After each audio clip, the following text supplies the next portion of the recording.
Paul, what's a general rule of thumb for granny flat properties, say in the southeast region of Logan and say Ipswich? What are the general rule of thumbs? Because everyone seems to think they may have a granny flat property, they may not. What are we looking for so we can make a very quick assumption that we've got a granny flat property? Minimum 600 for Moreton Bay, I'd say just put it out there. And if you're going anything less, you're dancing with fire. 5 metre access would be something that I'd be looking at. There is less access that you can get away with, but if you haven't got minimum 5 metre access in Moreton Bay, you're probably going to struggle.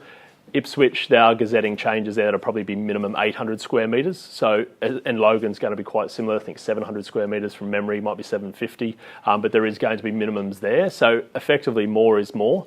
But in turn as well, I think mentioned walk score. That's a big one for me for granny flats because majority, you've got to think about who's renting this property when you do construct it. And most of the time, they're going to be someone who is in a granny flat for that reason, that they've probably got affordability issues. They also want something that's convenient but low maintenance. So ideally, it needs to be well located. And if it's not well located, but it's got the space, it doesn't mean that it's going to be appropriate for a granny flat. So making sure you know what amenities are nearby, and is building a granny flat there going to be something that's actually going to be tenanted and give you that same amount of vacancy rate. So understanding that, and then going and doing all your checks, easement checks, flood overlays, bushfire overlays, understanding your zoning, understanding as well as what's happening there from a soil testing, and then what is that going to cost to construct, because ultimately X amount in easements, making sure that you know exactly what you have to construct, going and getting it costed. There can be differences of 30, 40, 50 grand in that exact same product in each one of these different markets. So there's so many different levels I think you need to be familiar with, but starting with council and then working your way down is going to be a very similar way that we would do it.